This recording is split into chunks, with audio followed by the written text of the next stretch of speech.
G'day everyone, welcome back to another episode of the Australian Property Investment Podcast. If you're a bit like me and you think financial planning is either for people that have made it or we're talking about stiffs in suits, then you're in the right spot. Today we're gonna throw that on its head a little bit because we've got a really, really good financial planner. When I'm talking good, I'm talking about an awesome dude. I'm talking best in breed, but I'm also talking about someone that's really switched on as well. James Millard from Insufficient Funds. Welcome on. How you doing? Thank you so much, Aaron. Doing really well, mate. I've got my button-up shirt, so I'm really bucking my own trend here, unfortunately. I think we've swapped the tyres, mate. That's for sure.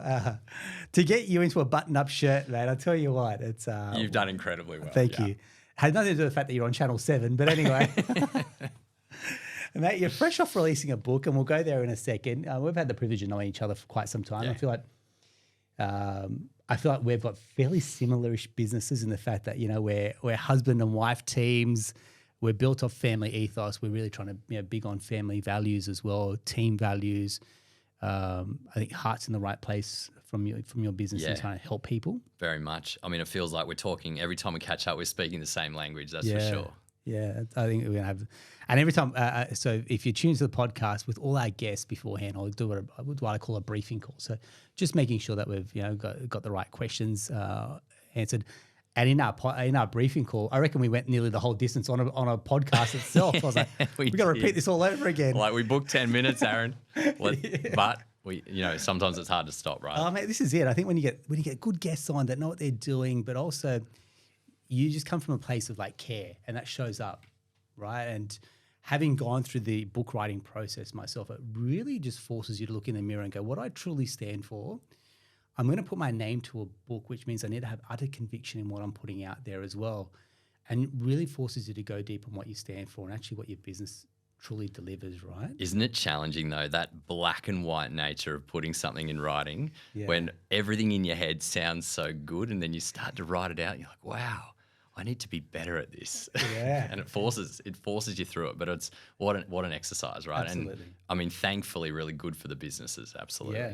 So your new book's come out. Tell us a little bit more about the lead up to it, the writing process, and now going through a launch process as well. So the lead up was a very, very long burn. Yeah. I started blogging in 2018 with the vision of, okay, I'll just fill the chapters of the book. Someone gave me that horrendous advice and said, just imagine the chapters of the book and write one blog at a time. Yeah. And I wrote 50,000 words in blogs, but nothing joined together. And so that wasn't a waste of time, but ultimately then we started a family, we did a bunch of other things and the book just got put completely on hold. So the real push for the book was about a year and a half. And so we really dragged it out. And then we were thankful that Wiley managed to pick it up. We were really grateful for that opportunity, and they helped us hone it, bring it together, and now where we are is finally launched it about a week ago. Congratulations, mate. Sufficient Funds. Yeah, so the book and the business. Sufficient Funds, the business, Insufficient Funds, the book, and really Insufficient Funds being how do we get you to the other end of that continuum. I love the ethos, mate, and I think there's an undertone to the book, and I've kind of picked up and read about what you're doing as well. We're living, so when you currently look at where we are, state of play at the moment, for majority of families, no one's really thriving in the sense, you know, rates have gone up, cost of living's gone up through the roof, for example. So there is a feeling that like paycheck to paycheck, you have this insufficient funds is one. What I personally, and people may have heard me say, state of wallet equals state of mind. So when you have insufficient funds, you feel like you come from this place of scarcity. And most people are on fairly good incomes that you and I come across. And when they say they don't have much left over, we're scratching our heads going, how does this happen? You're on good incomes. Where's it gone? That's it. And I mean, insufficient funds can show up in all sorts of different ways, right? It doesn't have to be $0 on the bank account. We often say to brand new clients, like, no offense, but this is where you're at right now. But it's not because you've got no money, but it's not coming together. Your money and your life aren't necessarily in sync. And I mean, like you say, with cost of living, rates going through the roof, way beyond what anyone thought they would 2 or 3 years ago. Yeah. It's put a lot of people in a very much a stressful position, a much more stressful position than they were. And that's forced us all to reevaluate, well, how much are we actually living? What do we need to do? Do we have to scale back? And, how far does this continue? Do we need to just dial back and hang for a second and just really tread water for a bit? How far can you really dial it back, though? I mean, I've looked at our budget both on a business perspective and a personal perspective. When I say I've looked at it, Bernie showed me it. I've had to agree with it because she's a numbers person. But yeah, I'm trying to go there like, I don't know, like cut back on. Food is one. It's we hard cut back though. on like dining out. There's no cafes on the weekend. We go there maybe for like one banana bread for the kids. They can share that. And it's a coffee, but we're not having breakfasts out like we used to, for example. That's the discretionary stuff, right? Yes. And so for us, I mean, we're looking at a client's budget, and I'd encourage anyone to write out your expenses, really think it through, map it out. But once you itemize things, you can start to look at, well, what is fun and what's boring? That's a really simple way of looking at it. The boring, often that can't move so much. So talking fuel, groceries. Groceries. If you're talking food, it's groceries, maybe the takeaway because you're doing that because you're just dead tired, but it's not eating out. That's a choice, right? And so, the financials, insurance, the rent, the mortgage, the utilities. So cost of living, non-negotiable. Cost of living. If you've got a pet, that's non-negotiable as well, right? You've got to feed everyone. But then you got your lifestyle side of things, and that's just the general fun, really. And it could be things like holidays. It could be presents, gifts. That's actually one of the most commonly overestimated items. Or underestimated, I'm sorry. Yeah. That's actually one of the most commonly underestimated items in our clients' budgets is gifts. Yeah. And often we find it might be a couple might say, hey, we're spending about $1,500 on gifts, but actually it's not. It's actually right up about $5,000 or $6,000. And funnily enough, when you start to write it all out, you can see that all of a sudden, oh my gosh, we're actually giving a lot more. And great to be generous, but sometimes there's an opportunity there as well. Yeah. So going through this exercise with people, are they generally surprised, or it reaffirms kind of what they like, this sinking feeling that they know that their money's just like, it's a bit like water and it's just seeping out through other parts? Look, I mean, for most people, if they've gone through that process, they've written it all out, there's not much surprise. Okay. In general, I think everyone's like, look, it's tight. Things are pretty tight. And for when rates are dropping, and it might be a distant memory for most of us, but when rates are dropping, life's pretty good. You're not watching things as they were. I think right? like a few years ago, lifestyle was awesome. Yeah. Like when we were like lowest interest rates and there was money in the bank, I was like, this is fun. And then the reality sets in. 13 rate rises. Maybe another one on the cards. Yeah, life is, you got to put the budget under the microscope. So the budget. We start with the budget, and then we encourage people to think about, well, once you split out those expenses, start to really have a good look at your account structure, and can you structure your accounts in a way that it's not confusing, so you really clearly can see what you're spending on different areas. Okay. So for someone that's not sure about what that means, what does that look like when they open their internet banking? Yeah, so it's not just one bucket, right? And it's hard. I mean, a good mortgage broking advice, have an offset account, right? If you can, if you've got enough cash sitting around, it's going to be super valuable to do that. But if you can also get multiple offsets, or don't get too caught up in the benefit of an offset if there's not a lot sitting in there. I mean, if you think about it, 10 grand in an offset account saves you about $600 a year at current rates. And that's not a crazy amount of money if having a heap of money in one bucket is really confusing for you. And so, yes, we know there's lenders where you could get multiple offset accounts, but that's not necessarily the only option. And I guess having a good structure drives behavior. So it might be having a bills account where everything comes into, and then money on payday then flows into other accounts and up to that level that your budget is set on an average of that pay cycle. And so if you're spending 10 grand a year on holidays, maybe that's $800 a month, and that $800 every pay goes into your travel account. Nice one. And so things like that, you're saving as you go, and you can see, okay, well, holidays coming up, we've named it Japan, whatever it might be. It might not be Japan, it might be Mudgee at the moment, but that's where it comes from. Yeah. Right. And so you're consciously saying, okay, we've saved a bucket, we're spending it, you're still able to reward yourself, hopefully. As long as you're not going backwards in that scenario, you can still have fun. Yeah. Yeah. That is exactly how Bernie set it up. And she said, well, we used to have a cash flow for our household. Nice.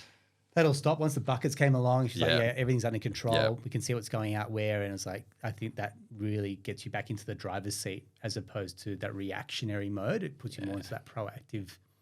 We can see where things are going. We can control it as well. Exactly. And if you fear what you don't know, or you just ignore it.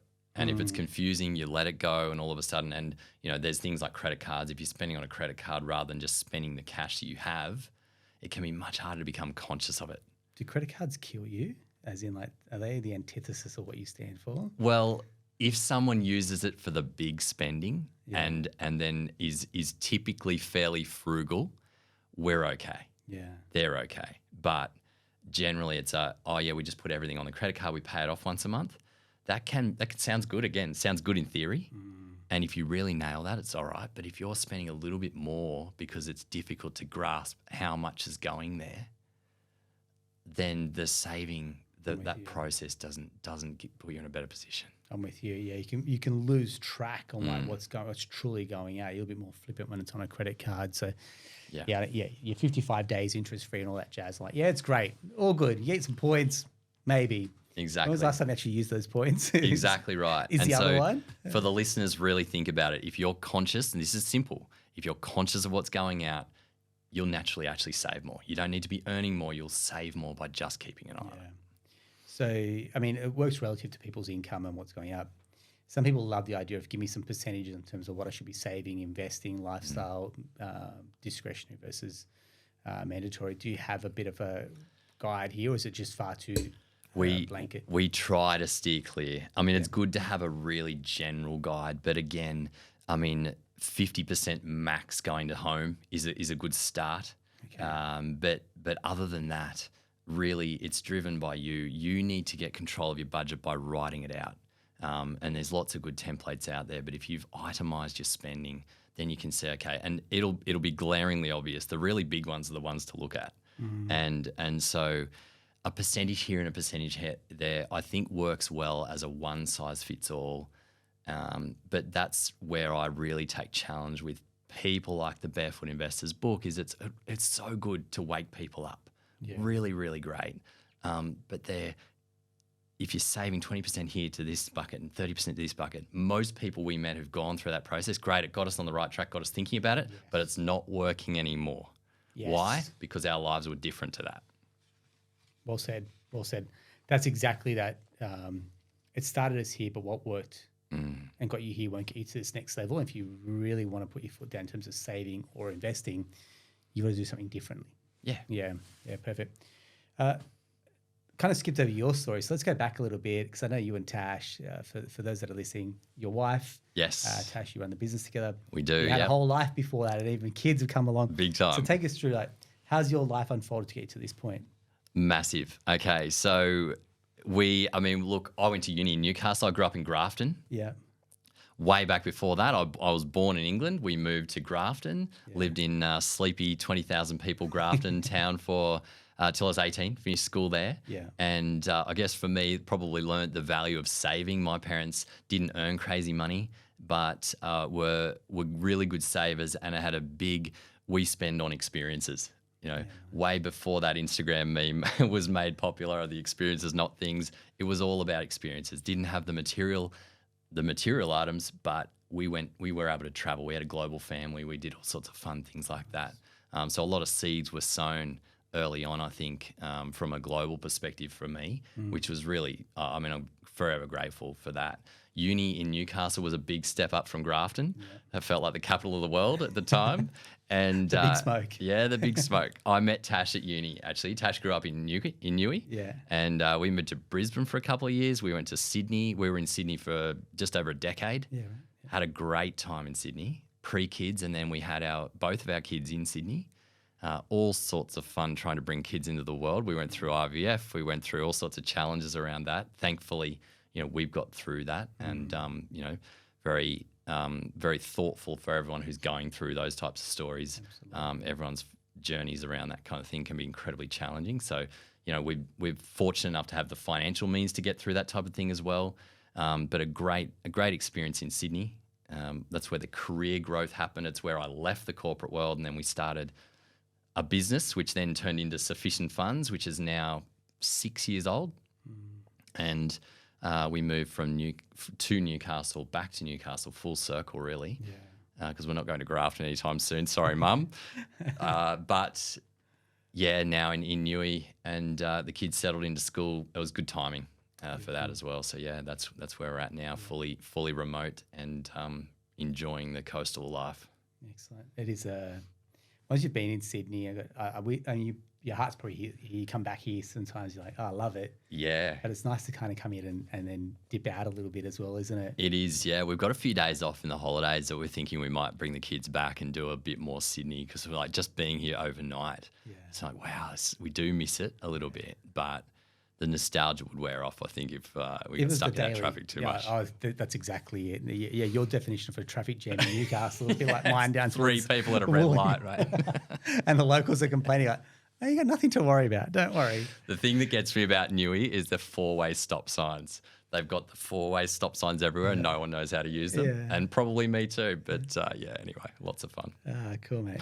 So put down roots there, growing your business, which is financial planning, mortgage broking as well as part of what you offer.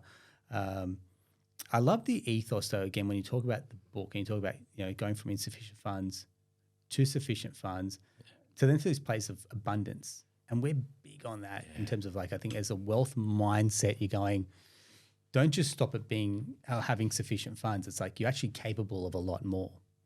Absolutely. And I think that's almost a self-permission part, or that's like an ability to think a little bit bigger. And you and I probably have this where we look at clients and you're actually selling yourself a little bit short on your dream. You actually are capable of a lot more, but you're playing a bit of a smaller game here.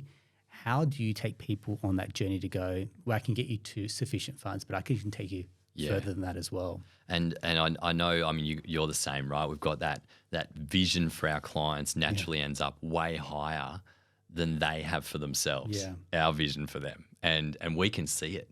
And yeah, you're right. This is that opportunity to start to think bigger, but it makes most people uncomfortable. And it is, you can't just sit back and go, okay, well, what else? What else? You've got to really dig into that a little bit. So we start with a process. Before we start anything, we're focused on values and goals and really starting to unpack just what's lying there at the moment. And, as people working in finance world, when you talk about goals, the initial thing is, I want to save tax. They give you something financial, right? Yeah. They're financial freedom. Yeah, they're financial guys or gals, and they want to hear something financial, of course. Save tax, build wealth, start investing. And so, great, that's all relevant, but they're not goals. What is all of that going to facilitate? If you had all of that, what does that allow you to do? And then start to ask yourself why. And so a good starting point for anyone who's trying to unpack this themselves is really start with thinking about, well, what milestones could be coming up? Do we have anything we can celebrate? Is there anything we're trying to work towards that could make sense to? And this is before we get too far beyond sufficient, but it's just getting that first part in place. Yeah. And so then it's the experiences. Are you chasing any particular experiences? Is there something you thought you would do and you haven't done it yet? And if you had a bit more time or money, would you go and do that? That might be the bungee jump or the skydive. It might be 3 months in another country or whatever. But starting to unpack, give yourself permission to dream. And it could be things. Yeah, we got nothing against the material. Like if you want a brand new EV, you want to upgrade the home, cool. I mean, we've spent a lot of money on the place we live in that thing, but it provides a place to stay at home and work from home and have the family and have everyone stay. And there's so much value you can get out of that. So don't discount that idea of, okay, maybe just spending some money on something materialistic is okay. Yeah. And then beyond sufficient or abundance, that's the real, I mean, some prompters around those types of things. Well, what if you had all the money in the world already and you didn't need to do it? What if you had $1 billion? You can't spend $1 billion. Like just put yourself in that position and start to think, well, what would I do? You'd be bored out of your brain after you've had all the parties, bought the yachts, done all those things, you've still got money left over. So what are you going to do with it? And that even just forcing that kind of question or going back to, okay, well, when you were 5 years old, what did you dream about? Have you forgotten about something that's actually still really important? Is there something around giving or building something for someone or starting a brand new business, trying something completely different? Yeah. Even just these prompters start to get people, going to get the juices flowing a little bit. Yeah. Yeah, I think there's so many homogenous statements like, I want the financial freedom, or I want 10 properties in 10 years, or I want to pay my mortgage. That's all well and good. It's like you say that and you speak it into existence, and what happens when you get there? Because would you truly be fulfilled once you get there? Yeah. Because once you get there, you're going to move the goalposts again. And I think that's where I love you read, like Psychology of Money, for example. I think you read a lot of those wealth books, and you're like, it puts you into this place that once you've got it, now what? That's right. And I mean, the enjoyment is the journey. As corny as that sounds, it's not the destination. It's not when you get there, because most of the time it's not what you thought it would be. But you put yourself through this process of progression. Yeah. And progression leads to fulfillment for most people in one way or another. Yeah. And, Tony Robbins probably made that famous. But when you really boil it down, it's true. We're not sitting still. Yeah. Improving yourself in one way or another is a good place to start. Yeah, well said. Again, you and I get to be in front of a lot of clients, right? When you're in the coalface, you're having awesome conversations with people.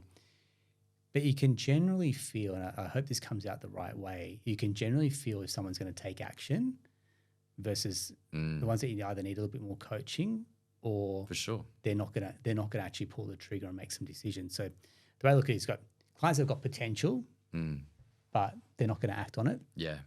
You got the clients who've got potential and they act on it, which is awesome.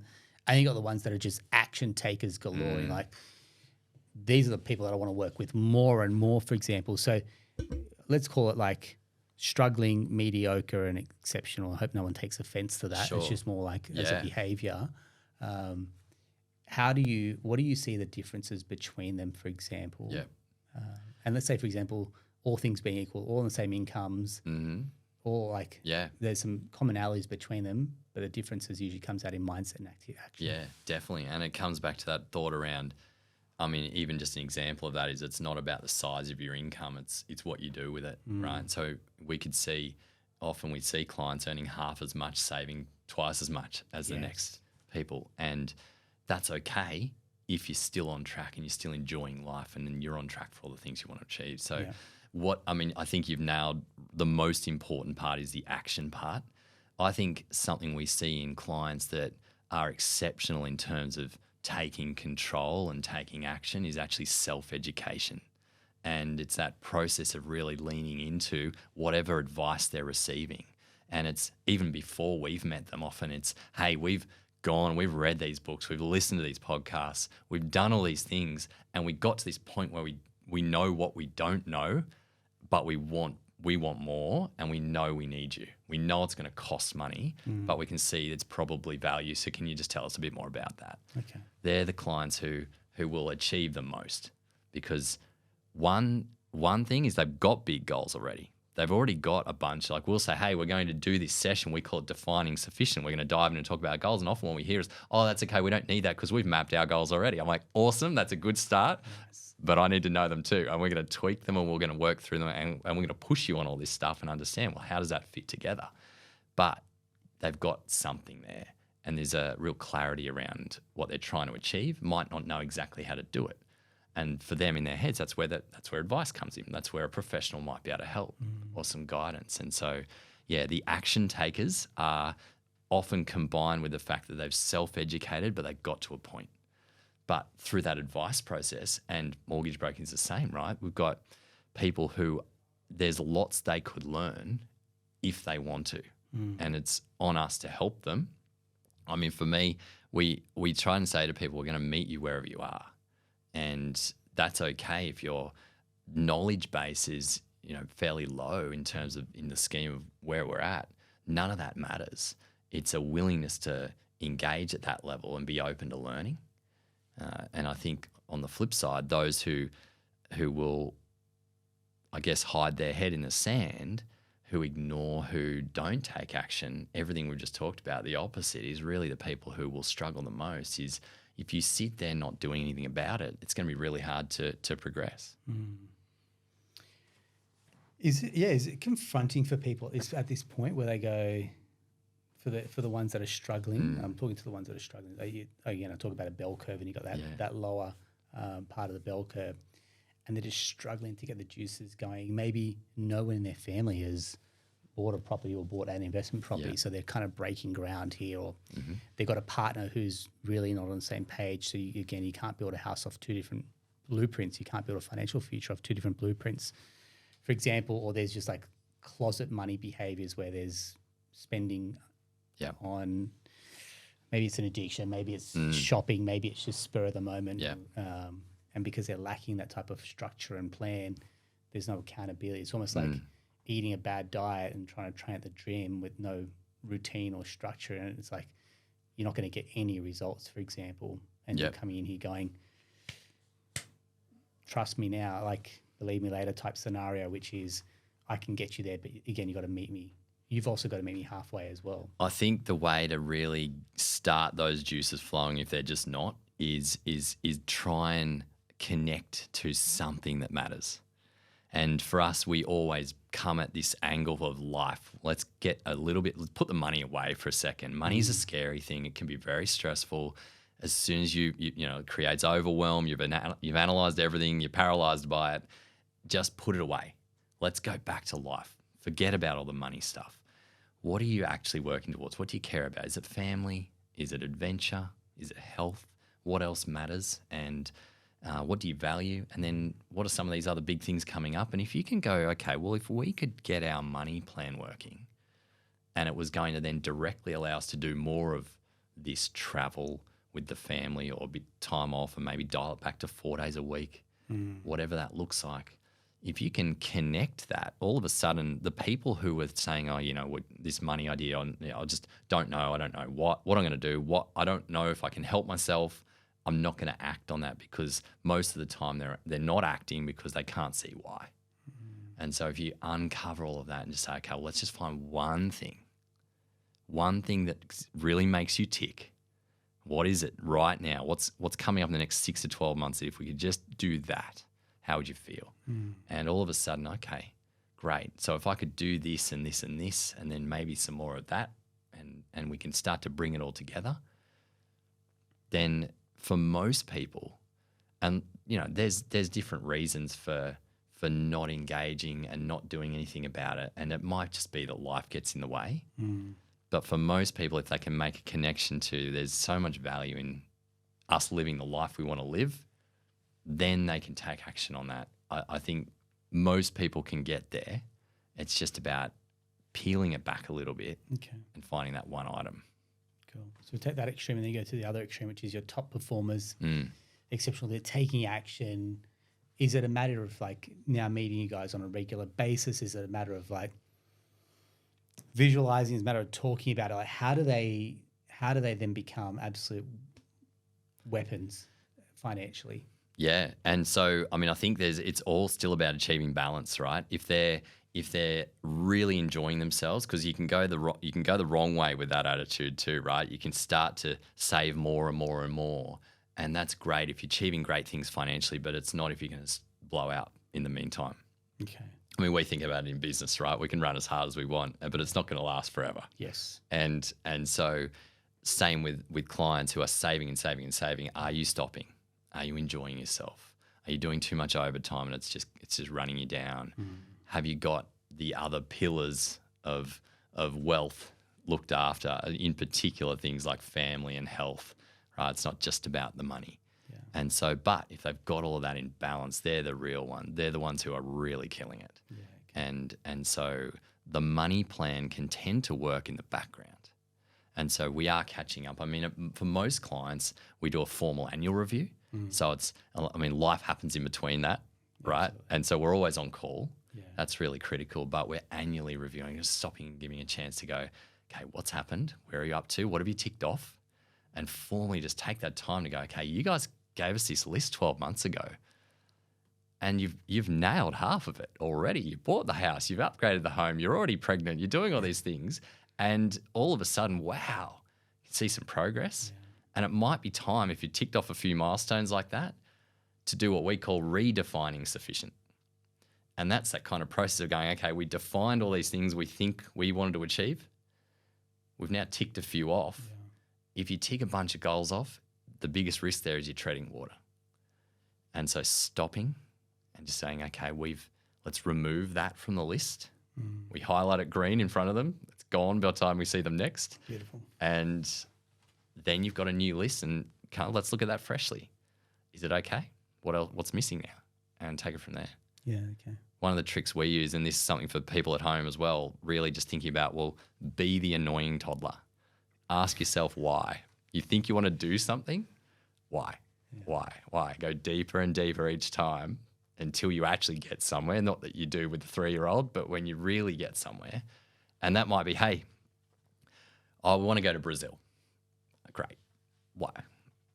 And it's not just a travel goal. We want to travel. Okay, where are you going to go? Where are you going to go? Brazil. And why? And all of a sudden you've uncovered that they've got heritage there.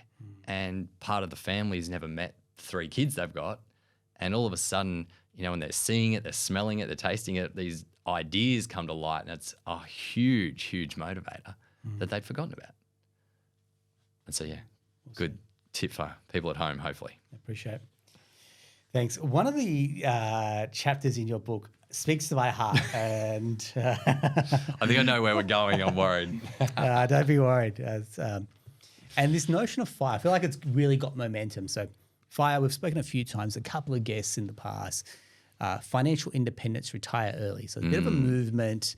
There's a couple of well-known names. So please, we're not taking any pot shots. We're just saying, look, this is a strategy that's come up. So I think you strip back all your expenses and you live off a fairly meager, I'd call it a meager amount. Personally, where I take offense to that is, why are you dimming your lights just to get by when you're capable of so much more? Like you've got an ability to contribute in a workplace, or you've got ability to contribute to clients or society, for example. Your kids then become the beneficiaries of you putting your foot to put it down a little bit more, and you can build more that enables more people as well. Yeah. So when you kind of just strip this back and go, I'm going to live a modest life. Don't get me wrong, it's endearing. I think it's a wonderful trait. But why are you playing a small game? Yeah. And you call yours F-Fire. I love it. Take me through, are you anti-fire, or what's your thought? What's the sentiment here? I'm anti the core version, the hardcore version of fire, which is like save 70% of your income after tax and keep your spreadsheet and track it till that day that you can finally retire. And I mean, I'm not in any way against the notion of financial independence. Yes. And really that comes back to that idea of what we were just talking about, abundance or beyond sufficient, is really knowing that your income has been completely replaced by investments. And that's a fantastic place to be. The notion of retire early is the scary one. Yeah. Right? Not a bad goal to have, but stop and just check yourself for a second. Are you working in some soul-sucking job that you absolutely hate for the next 10 years just so you can stop? Why don't you just chill for a second, zoom out a bit, go, well, how about I find a vocation that I do really enjoy and work and earn and enjoy the process? And that's where we sort of said, like, sufficient funds is a very cool alternative to fire in that you can enjoy yourself now. You can be on track. You know everything's flowing. If you get these boxes ticked, and you follow that process, then all of a sudden you're living now, but you've got your eyes on the future as well, but you're not trying to escape something. And that's what fire at its core looks like from the outside in. There are, don't get me wrong, I mean, there's lots of good versions of fire. It's developed a lot now. Yeah. It's, most people, if we were having a conversation with them now, they'd probably agree with most of what we're saying in the fire community. It's just there's a hardcoreness around it that at its core level, most people just can't do it. And you're setting people up to fail. Where are you going to live on such a small income? How are you going to get by? How are you socially just connect with people and, I don't know, health and well-being? I go into and I tried. I'm like, am I missing something here? Because a few people have asked me about it. I'm like, am I missing something here? But I took offense to retire early because every time I see people retire, I just see them going downhill. Because 1, they're not using their brain. 2, they're losing their social connection. 3, they stopped working full-time and now they become a retiree full-time. And it's like, that's not an overnight switch that's a transition. And retirement. What are you going to do when all your other mates are working and you've retired early? You're not playing golf with everyone, mate. They're all still working. So, but you ask, I mean, when you ask someone, okay, well, what are you going to do? Oh, but I won't stop. Okay, well, that's not, so you're not actually, that's not the goal, right? You were actually trying to retire. It sounded good, but you weren't going to stop. You were going to do something else. And that's great. That's financial independence. Correct. Right? You can slow down on the work hours. I don't have a client who doesn't want to slow down work one day. Right? We're not talking about working till we die. It's very different, but it's about balance. And financial freedom, when you unpack that, that's a great sounding term, right? But you start to unpack that, it does mean choice. It means flexibility. It means all these things that are very admirable. And that's what you want to be working towards, what most people would achieve and want to achieve. But the second you slow down and stop, I agree, you might not be here for long, which is a scary part. So if we go into like financial freedom, you've just rattled off a few things there as well, which is, again, when you and I ask the questions of people, so why are you buying property, or whether you want a financial plan, for example, a money plan, and they're going financial freedom, it's all those things, isn't it? It's the ability to spend time with my family, choose to work in a role that I truly love, or work just a little bit less, for example. I'm not chained to a job that I hate to pay my mortgage, and I'm slave to emails and the computer, and they're just stacking the deck in their favor just a little bit more. Yeah. And if you look at it as the most extreme, it's the world's biggest emergency fund. By building investments, if everything really hits the fan, it's not just that 3 months expenses you might be keeping in the bank, it's the whole lot that you could really utilize if something really went wrong. But then you've got an incredible launch pad for choice, right? Flexibility, time with the family, all these things that may or may not matter to you. But if they do, you've got room to move. Yeah. Yeah, cool. Thanks very much. The framework in your book I really loved as well. So you just take us through for people that haven't read it yet. And I know you're very generous, so you got a few copies to give away. So for sure. We'll talk about that at the end. But take me through your 5-step framework and what that entails. So insufficient funds is the starting point, right? So it's where everyone is really when we meet them, when they start reading the book. It's not that you've got nothing in the bank, but it's that idea of it's not all flowing. And how do you get it there? Sufficient funds is the goal. At the start, we can take you beyond later, but right now let's get you to sufficient funds. And so there's 5 Ds. It starts with defining. So it's define, declutter, develop, defend, and deliver. Define is getting super clear on goals. And we probably unpacked that a bit already, but really getting clear on those goals and the values and everything you're working towards, so that informs the plan. Yeah. What we're trying to do here is you're trying to connect your money decisions to the life that you want to live. And when you think about that, it's always got to be led by life. Money facilitates it. That's it. Once you're clear there, you can start to then build out, and the declutter process is removing the crap, removing the waste from your spending plan. So it's the budget, it's the categories that we talked about earlier. It's creating that spending plan that's really aligning your day-to-day spending, the basic stuff, with that idea of what you're trying to achieve. And really the ultimate goal there is spending as little as you possibly can on things you don't care about, on anything you don't value, so you can go nuts on everything that you do. And you can actually create some freedom within that with that attitude. So that's decluttering.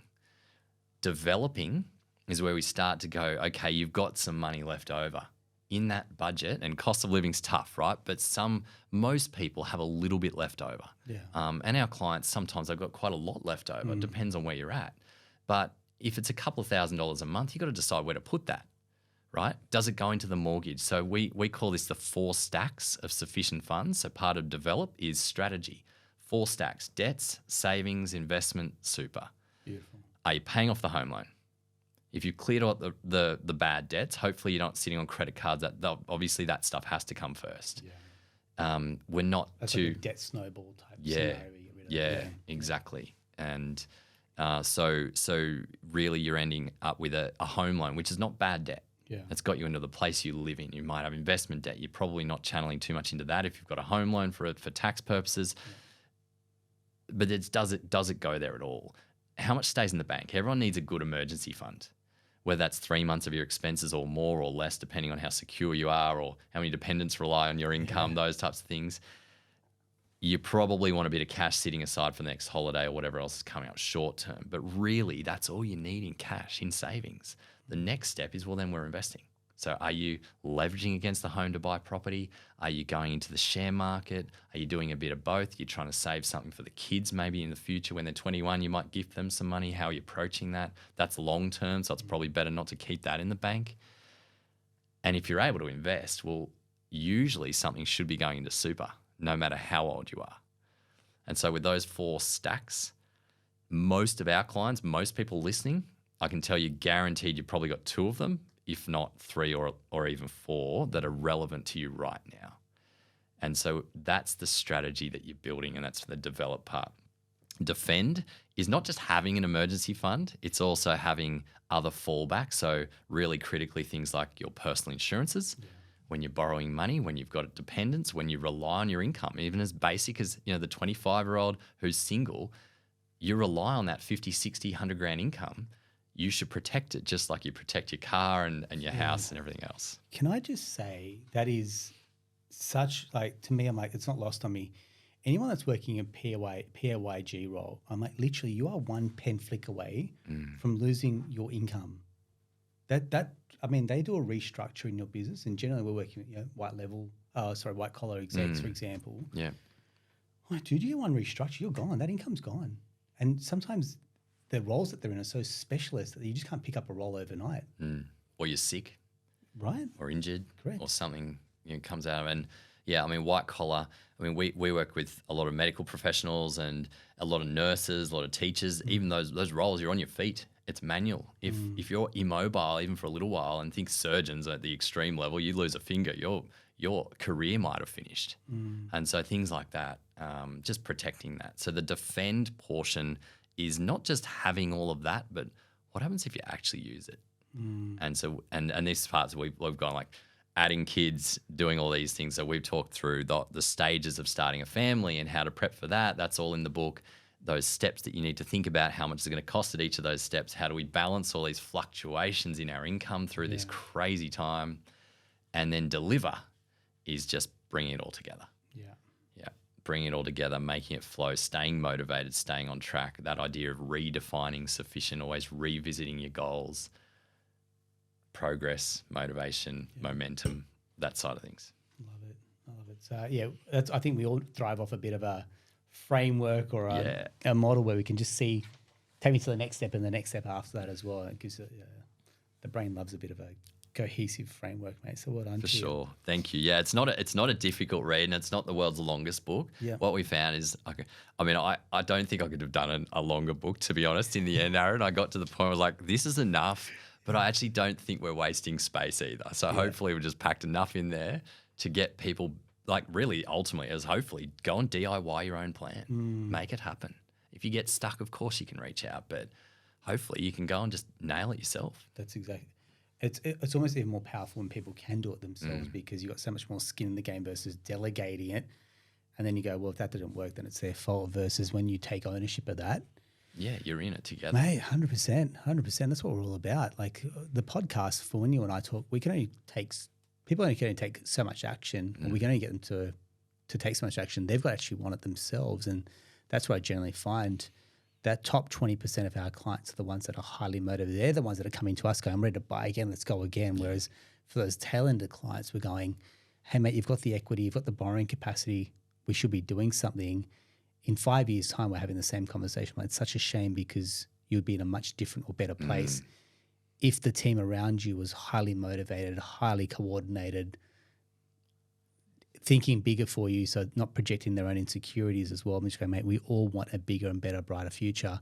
Come on the journey with us. We don't want to leave anyone behind. Big time. Yeah. Yeah, absolutely. I'm excited, mate. I really, like I said, we could talk for much longer, but if they want a piece of James, they can read the book. Of course. Attached. I think the essence will really come through for a lot of people, and they'll connect with the message you're putting out there, because I personally hate this idea of like insufficient funds. Like that notion to me just conjures, we've been there. I remember when I started the business, I'd be tapping the card for a coffee mean, just praying that there'd be some money on it. Yeah. And I think he gets that point where you see a decline at the shops, you're like, never again. It's a motivator in itself, isn't it? Right? It's Never a stressful again. place to be. Yeah. And yeah, we want people far, far away from that as quickly as possible. Yeah. Yeah. It's not a fun place to be in. Look, there's no doubt if you're doing it tough, you've got to put your hand up. Yeah. Struggling, suffering in silence. No one can hear you. No one can see you. Got to put your hand up, whether that's, the mortgage getting a little bit tougher, the burden there. Cash flow, it'd be like a business that's hemorrhaging on cash flow, not reaching out to the point that it gets too far, that you can't turn the boat around. You've got to reach out nice and early, and that takes someone a little bit brave to speak up. But yeah, do not suffer in silence as well. Yeah, good to get a coach in your corner in all those areas. 100%. For Yeah, sure. you speak openly. You speak about a money plan. I mean, we talk about a loan strategy. Buyers agents talk about a property strategy. So you start to put the three together, and they all really should be in sync. Your money strategy should be dictating your loan strategy. Your loan strategy should be dictating your property strategy. And Exactly. if you kind of piece that together, that's a really good cohesive blueprint for like, where do we want to get to? Why do we want to achieve it? And how are we going to do it? 100%. Yeah. Yeah. Cool. So like I said, we've got a couple of copies of the book. So if you love this episode, drop us a DM. We love when people reach out to us. And what we're going to do is if you share the episode, let us know so we can share, maybe give you a friend a copy of the book as well. And that's what we're about. So James, I know you've been super generous with your time and your energy and give you some copies of the book. We just want this message in more Australians' hands, in more Australians' ears for these episodes as well. And if you loved it, like I said, share it with a friend, tell someone, and we'll look forward to talking to you next time.